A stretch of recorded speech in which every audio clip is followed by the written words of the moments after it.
Alright guys, welcome back to the channel.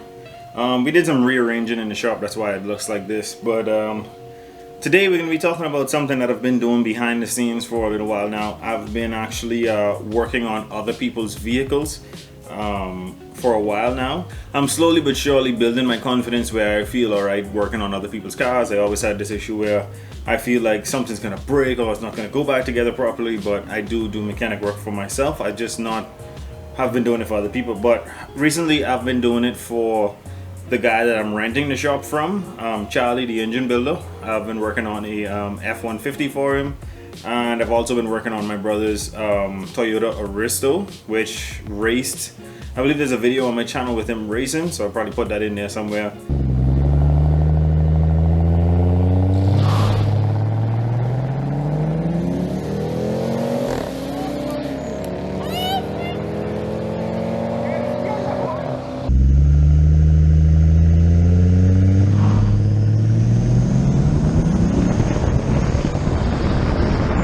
But we've been having an issue with the Aristo where the boost would come in really good and then it'll start to taper off, where it's like it'll come in at 20 pounds and then taper off to like 13, 14 pounds. So we have a feeling that it's the wastegate, so we're going to be changing that today in this channel. But I also wanted to extend to any of my subscribers or anybody that watches my videos that if you are in the Freeport area, I guess Freeport, Bahamas, or anywhere in Grand Bahama, I'll be doing mechanic work, so you guys can hit me up in the comments or hit me up on Facebook or Instagram, and if you need something worked on, you guys can let me know. And definitely my prices are going to be probably half of what anyone else will charge you, and the work will be just as good if not better. But yeah, so today we're going to be changing the wastegate on my brother's Toyota Aristo, and that's kind of like underneath the manifold, so it's going to be super tough to record. I'll probably show you guys his engine bay as soon as I'm done with this intro, but definitely working on other people's vehicles and making some side money will help me to progress the 4-valve. And I have been wearing like the Drift Dreams merch for a while now, but the issue I'm having is shipping. Shipping is so expensive from here to the States that I've not been able to extend to anyone in the States that I'll be selling hats and shirts. But anyone in the Grand Bahama, Nassau, any family islands, any islands in the Bahamas, I should be able to ship to you guys for a reasonable price. So if you guys want any merch, make sure to hit me up, and you can hit me up in the comments or on my actual Instagram or Facebook, and let me know if you guys want a hat or if you guys want a shirt. I've been rocking this logo for a while, don't drift without your dreams, and yeah, we're gonna start mass producing those and selling those. Not sure about prices just as yet, but I'm pretty sure it won't be as cheap as you guys would think. Probably hats are going to be 30, shirts are going to be like 25.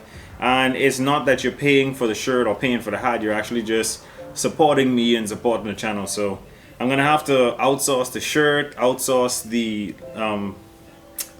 what this is, the vinyl, the lettering. So it is going to cost me something to make these, obviously. So yeah, hats are going to be 30, shirts are going to be 25, and you guys can let me know if you're interested in any merch. Like I said, it all goes towards making the channel better. And yeah, let's get into today's video after having the longest intro known to man.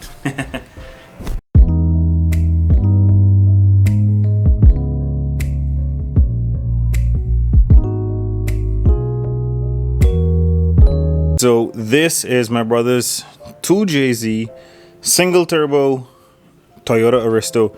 Please excuse the whole radiator thing. We've been trying to patch that up for the meantime. We ordered he ordered a aluminum radiator. I think it's a 3-core, and also he bought some nice shroud fans for it. We'll be installing those soon as they arrive. But the issue is, just like I've been saying, parts are just ridiculous to get here on this island, so they're taking long to reach. And the wastegate is underneath the turbo, so it's like on the underside of the manifold. So it's going to be almost impossible to be able to record that and show you guys what's going on with it. But we have this tile wastegate that my brother got. There it is. It's a used one. And if you guys ever wondered which nipple on the wastegate got the boost reference to keep it shut and to open it, it's the one on the side. I believe the one on the top has to do with I guess helping the wastegate to stay shut. Another thing you don't want to lose is this little collar here, or this little ring. There it is, this little ring here. But yeah, we're gonna be changing this. It's not fun, it's not easy, but once I change it, we'll do a couple of pulls and I'll record that for you guys. And hopefully the problem is fixed and we can move on to other things. Also, I have to rearrange this pipe right here.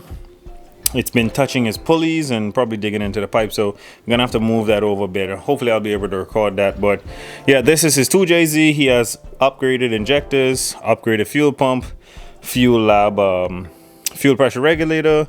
He has a front mount intercooler, and that is a temporary turbo for now. That's an eBay turbo, but he has a Precision 6262. That is just freaking awesome. And yeah, so enough of me blabbling on. We're gonna get to changing this wastegate. All right, so I have it jacked up on one side. Sorry if the fan is making a lot of noise, but it's super hot in here. I have it jacked up on one side because the wastegate is underneath that side. I'm gonna lay on the little skater, cheater, whatever you call that thing. Go underneath, loose the wastegate, take it off. Then we're gonna be installing a new one. And I'm gonna show you how the old one looks compared to the new one. Alrighty, so definitely this was a cut ass to get out. Please excuse the dirt on my hands, it's very greasy underneath the car. This is a Precision wastegate, and we believe that this or the springs inside it are having some type of issue. So we are going to be replacing it with this tile wastegate, which is also a good brand. And just for good measure, what happens on your vehicle is vacuum goes here, or positive pressure. Vacuum goes here to keep it shut, positive pressure goes here to open this up. We have some air in this line from a compressor, and we're just gonna put some air right into it. There you go, you see it starting to push in and out. If I could get a good seal on this. There you go, you see it's open. Take the air off of it, close it. Perfect. So probably be able to see it better like this, but hard for me to get the air on it. There you go, see that? So I'm gonna clean this up and then we're gonna slap this on. Probably a good test to do would be to test the precision that we feel like is faulty. I don't know if you can see down in the precision, so I have to really flip it over.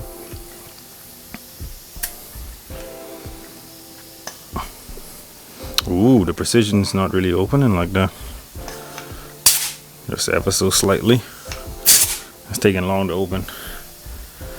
Alright, so out with the old and in with the new tile wastegate and the thunder in the background. Yeah, so my day is gonna get a whole lot better. If you guys are wondering, this is the top mount turbo and the wastegate. I know you guys can't see it, but it sits right underneath this downpipe.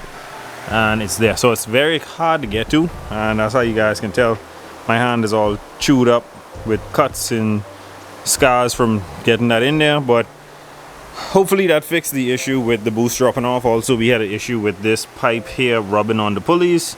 We got that sorted out. So my brother does all the driving and I just help him with the tuning aspect of it. He watches the AFRs, I watch the boost gauge, and then we tune using a Super AFC. There it is, that's the Super AFC. This is how you take fuel out or put fuel in.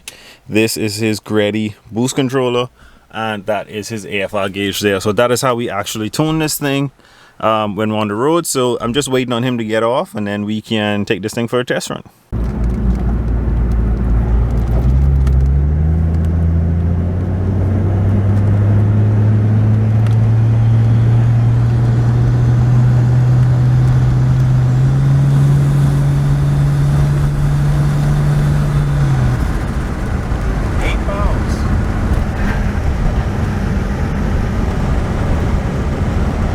Creep into it, don't go hard. Yeah, creep into it first for real. It's a good goal, yeah. Stop gas. Yeah, creep in there. Rather strong. Alright, let's go.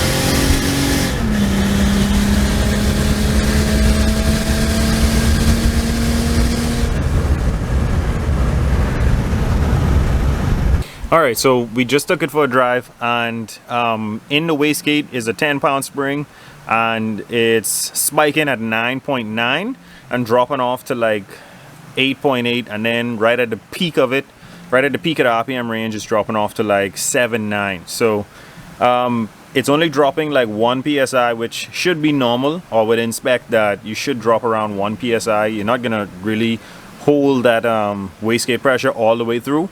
But we're now gonna hook up the Profec boost controller, the Grady Profec boost controller, and we're gonna turn this thing up. We're gonna turn the boost up using that, and hopefully we're able to sustain between 20 and 19 pounds, somewhere around there. Even if we get from 18 to 20 pounds consistently, we should be good.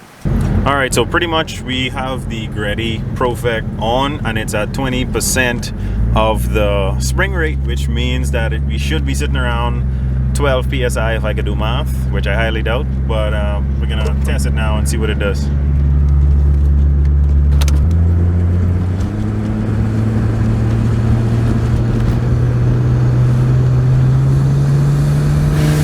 Yep. It's working. It's working. 11. Yeah, it's strong little bit. Oh man, she sounds so good. 11.2 psi just now. Wait.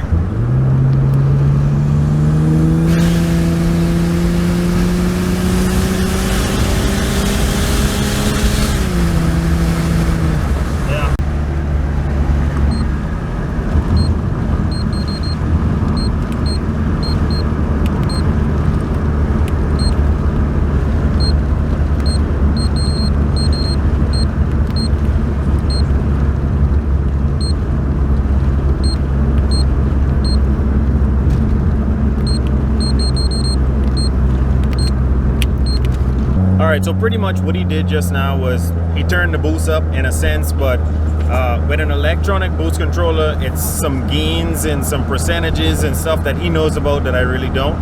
And if we had a manual boost controller, you just turn a knob and it'll go up. But with this one, it has a bunch of bells and whistles and it's really reliable. So that's why he went with the Grady Profec. So he just turned the boost up some more, and we're gonna keep going until we reach, I guess, whatever is his desired PSI. Hopefully that's around 18 to 20 PSI.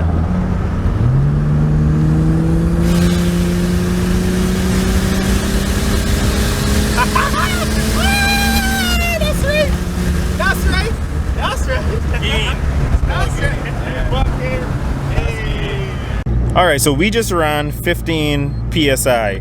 And even with the radiator patched up like that, she's not even getting above quarter. This thing is running really good, really cool. So he's watching the AFRs over there, and I'm watching the boost over here. And if we need to adjust anything, we're gonna adjust it with the Super AFC.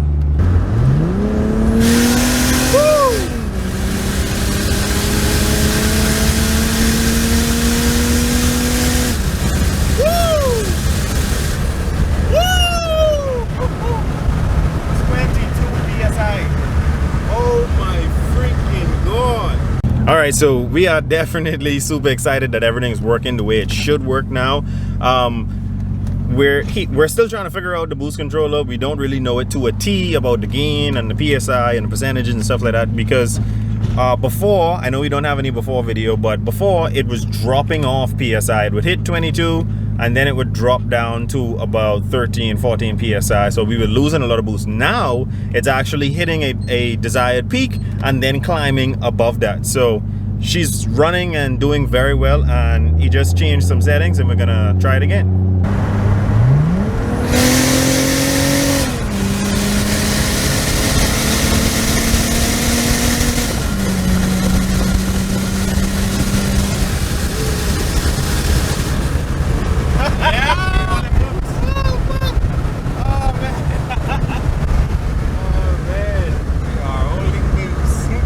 Alright, so what he just did is he brought the percentage down on how much boost that he wants. We're running 22 pounds now. We want to bring it down to around 20 or 18.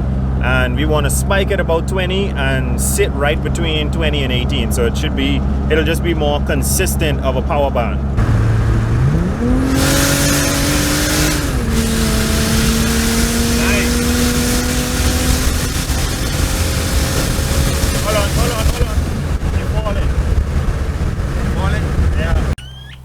All right, so pretty much we're still having the same problem. He feels like it's more of a throttle body problem now, but it is holding boost and it actually builds boost up top now. So definitely we got to figure out that Profect, that actual boost controller. But for now, the car is running phenomenal, and he's gonna do a flyby right now and give us a good shot of that car flying by and opening the wastegate and all that stuff.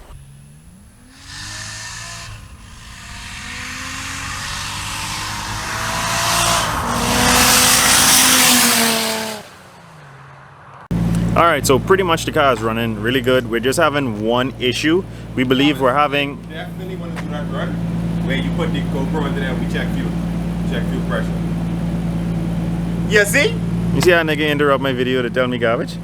All right, so car's running really good. We have a problem now still. We believe we're having spark blowout. That's where... You ain't mind if I make my video, eh? Hey? MJ, you ain't mind if I make my video? Oh, hold on.